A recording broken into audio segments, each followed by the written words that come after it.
Ye are blood of my blood and bone of my bone. I give ye my body that we two might be one. I give ye my spirit, till our life shall be done. Hello everyone, welcome to my channel. Please subscribe and keep watching for more details. Remember those words, Outlander faithful.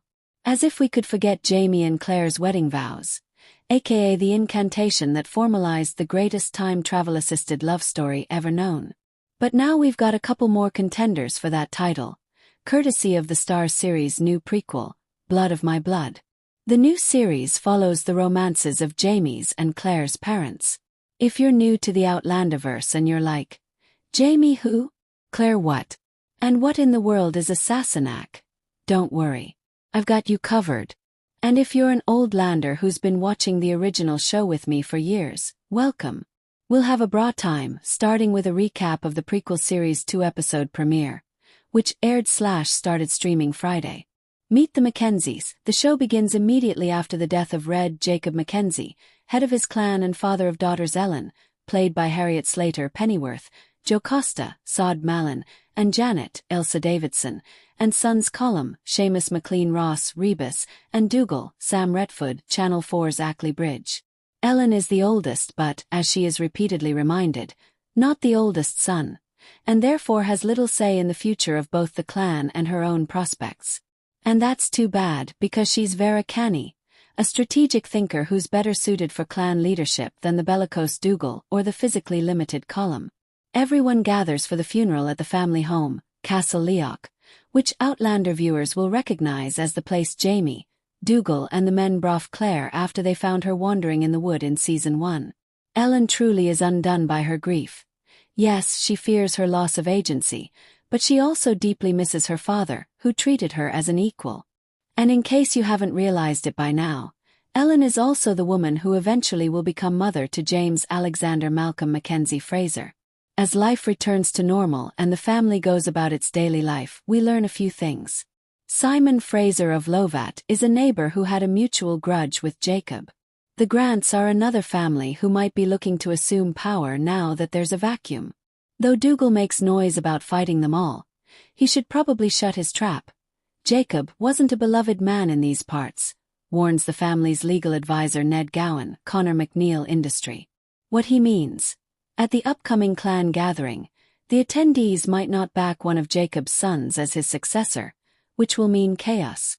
Meet the Frasers. Next we move to Castle Leathers, seat of Clan Fraser of Lovat, where Brian Fraser, aka Jamie's future father, Jamie Roy, Condor's Nest, and his cousin Murtagh, Rory Alexander, call the midwife, are discussing whether or not to attend the upcoming MacKenzie gathering. I must bring these proceedings to a momentary halt so we can discuss something very important: how the Universe Control Plus VD Sam Hewitt's face onto Jamie Roy's skull. It's uncanny. Back to the plot. When the young men have dinner with Brian's father, Simon, Tony Curran, Your Honor, we learn that he's kind of a jerk. He gloats over Jacob's death and subtly threatens to whip Brian for daring to challenge his father's ill will. Simon also reminds Brian that he's a bastard. His mother, we later find out, is the housemaid Davina.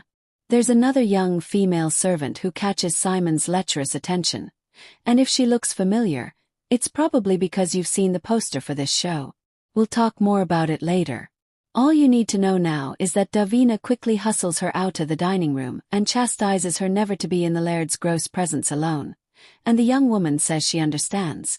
Anyway, Murtagh wants to go to the gathering because he fancies a lady who'll be there. Simon tells his nephew to spy on the MacKenzies for him while he's there. Simon then decides it's a good idea for Brian to go too. All the better to move around incognito, since none of the MacKenzies have met young Fraser. At first sight, the gathering gets underway. Feats of strength. Meat roasted on spits.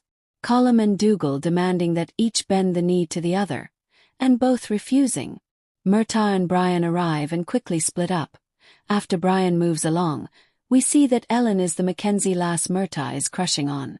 But Brian doesn't know this, so when he has a meet-cute with Ellen in the paddock where the horses and cows are tied up, he's unaware that the red-haired beauty with whom he has instant sparks is the same person his cousin likes. The pair steal glances at each other from opposite sides of a stall. It's like Baz Luhrmann's Romeo and Juliet if the aquarium were the rustic slats of a barn, and did my heart love till now? Forswear its sight, for I ne'er saw true beauty till this night, were a conversation about talking horses and chickens. She quickly ascertains that he's hiding from some men that were giving him grief, and she co-signs his instinct to run. But first, I ken this may be forward, but will you meet me in a more suitable place, he asks. Aye, she agrees. Goodness, these two are precious. They hastily make plans to meet on a bridge at the edge of the property later, and then Brian scurries away before someone can beat his bonny skull in. Dougal drums up trouble while those two are flirting. Another family, the Grants, arrive and pay their respects to Colm and Dougal. Malcolm is the Grants' son. Henry, a Brit, is their spokesperson and Bladier, and another familiar face from the trailers if you've been paying attention. Again, more later. Dougal doesn't like the Grants. Hell will come to Leoch before I ally with the Grants, he growls to Colm, and he soon gets an incredibly flimsy reason to act on that distaste. Malcolm Grant sees Ellen heading back to the castle. She says she doesn't feel great and wants to lie down. He accompanies her because he likes her, and is bummed when she goes inside. As we know, the excuse about feeling ill was a ruse so she could go meet Brian, an objective she achieves by sneaking out a hidden tunnel. Unfortunately, Malcolm happens to see her skipping away from the house and gets all sulky about it. But Ellen doesn't care, hopping on a horse and showing up as she announces that it's improper for a lady to meet a man without a chaperone. Maybe today the bridge could be our chaperone, a quick-thinking Brian replies, promising that they'll each stay on their own side. He asks her name, his face falling when he realizes that she's part of the clan his father wants to see obliterated off the face of the planet. I'm Brian Fraser, bastard son of Simon Fraser, formerly Lord Lovat of Beaufort, presently of Leathers, he responds. That is unfortunate, she says, edging ever closer to him and he to her. Then they just get ridiculously schmoopy in the best way. I must admit, ever since our encounter I've tried to forget you, she says. Strange, he counters. I could do nothing but think of you. You've haunted my every thought. Poor puppy. He's already wrecked, and they've known each other for a total of 5 minutes, spread over hours. I didn't say I succeeded, she admits, also highly affected. And I'm starting to see where JMMF got his smoldering powers, everyone. Ellen and Brian end up standing directly in front of each other, where he gently takes her hand and asks her to forgive his boldness. My brothers surely will not allow us. And surely your father will be of like mind, she points out. And those are just the immediate obstacles. He agrees, and yet, no one's moving away from anyone anytime soon. My father is dead, and so is his word. Ellen's not back by dinner. And when a worried Mrs. Fitz informs Ellen's brothers that she was seen going off with Malcolm Grant, it's all the reason Dougal needs to rally his men and charge after the Grants as they return home. Dougal knocks Malcolm off his horse and bloodies him a bit before realizing that Ellen isn't with them, and Malcolm has no idea where she is. She returns to the castle and refuses to tell her brothers where she was. They threaten her in various ways, but she won't back down. Back in her room, she cries and flashes back to a night she and her father discussed succession. Ye ken your brothers and how to influence them, he told her, punting the choice to another day. You have more of me in you than both your brothers put together, he said, a little sauced from the whiskey they'd been drinking. If only you had a CK. Charming. In the study, Ned correctly surmises that Colm riled Dougal up into beating Malcolm so that Colm could be seen as the cooler head/better leader. And to smooth things over between the families after the whole ugly incident. Give Ellen to Malcolm Grant, Colm orders. Ned reminds him that Jacob promised Ellen she'd never have to marry for the sake of the clan. My father is dead and so is his word, Colm declares. Meet the Beauchamps. Next thing we know, we're in another time, watching a couple have sex under a tree. And wait. Isn't that Simon Fraser's young maid and the Grants' Bladier? What is going on? We know what's going on. But play along. It's fun.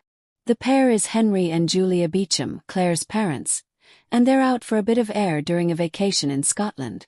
As they drive back, they talk about how Claire is staying with Henry's brother, Lamb, while they're away. You're worried how she'll react when we tell her. Julia intuits, and Henry says she's right, but she soothes him by reminding him that she won't be showing for a few months. Yep, she's pregnant with Claire's little sibling. He's a bit distracted as they talk, so he doesn't see the stag that walks into the road until it's too late. Their car careens off the road, hits a rock and dumps them into a river. They both get carried quite a ways down before they're able to make it to the shore. But they're fine if rattled, and they start walking back in the direction of the car. While Henry stops to take a rock out of his shoe, Julie climbs a nearby hill to get the lay of the land. He hears her scream and comes running up the hill, finding only the Craig na Dun circle of stones and a fierce buzzing noise surrounding him. Julia is gone. Letters from the Front, Episode 2. SWAK, Sealed with a Kiss. Begins on the Western Front of World War II, at the Battle of Passchendaele in Belgium. It's 1917. Henry is a lieutenant in the British Army, and he disobeys orders to run back out into the fighting and retrieve one of his injured men. Henry carries the private back to the trench without either of them taking any more fire, but the younger man's belly wound is very bad. He dies in the muck at Henry's feet. Later, when things have died down, a traumatized Henry puts his conflicted feelings into an open letter to the London Times. Among the topics covered, what is there to live for? His missive winds up at the War Office's Postal and Telegraph Censorship Department in London. Julia is working there, and short order we learn that she is a suffragette, likes to study biochemistry in her spare time, hopes to attend university once they allow women to do so, and has a photographic memory. Henry's letter winds up on her desk. She and her co-workers redact details that may compromise the Allied powers' war efforts, and it stands out. She tucks it in her book and smuggles it home, then writes him back. She introduces herself. She's an orphan. She paused her studies to help with the war effort, and tries to offer him hope. When all else fails, take a deep breath and remember, England is still here. Do not give up, Lieutenant. She adds that if he needs to confide in someone, he can write back and confide in her. So he does. They go back and forth, getting more familiar as the letters pile up. They talk about how she loves Scotland. She even tells him about the Scottish legend of a man who steps into a fairy ring and returns 200 years later. That's how our letters feel to me, she writes. I could spend an eternity in the dance of our words. Their messages to each other get increasingly intimate. Henry is bold and says he's sealing one with a kiss. In another, he lets her know he'll be on leave in London soon. When more than 2 weeks go between his letters, though, Julia starts to fear the worst. She's leaving work one day and passes him on some stairs. He notices her and says, "Hope springs eternal." Side note, I know we are deep in the romance of it all here, but dude, you know her name. Just say, Julia. She instantly knows it's him. Then they're kissing. Then he's backhandedly proposing to her as they rip each other's clothes off in her apartment and fall into bed. They get married soon after. Later, Julia fixes a watch while Henry sleeps in. The peace is shattered, though, when he has a nightmare about being stuck in the trenches during a poison gas attack. Henry screams and thrashes, terrified, and nothing Julia does or says can calm him until she starts reciting from her first letter to him. As he comes down from the terror and she spoons him, they both look very worried indeed. Henry and Julia's new roles. Next we go to Craig na Dun, where Julia comes to on the ground in front of the stones and realizes the gem from her wedding ring is missing. She yells for Henry, but no one answers, and eventually she scratches SWAK on a rock and takes off in the direction indicated. She runs into some people in a cart who seem like they want to help her but wind up throwing a bag over her head, knocking her out and selling her into servitude. And that timing is really too bad, because Henry comes through the stones not long after. Turns out, the people who kidnapped Julia owed Simon Fraser a huge debt, and they offered Mrs. Beauchamp as payment. So she wakes up at Castle Leathers, where Brian looks on, horrified, as his father informs Julia that she's now his property. Davina, who's in charge of the house staff, doesn't care that Julia doesn't seem to know what year it is. though she's the one who ultimately confirms that Julia is now living in the 1700s, and she tells her to suck it up because she's part and parcel of Castle Leathers now. Meanwhile, Henry winds up in a tavern where he thinks it's a perfectly good idea to mutter in passing some business advice to Malcolm Grant, which irks many of the men involved. Malcolm stops the men from throwing Henry in a well, instead bringing him to tell to Papa Grant what he's advised. Henry explains what was off about the deal, and more importantly, that the Grants' Bladier was misrepresenting the Grants in exchange for a sack of coins. Papa Grant has his Bladier searched, beaten and ultimately beheaded for the betrayal.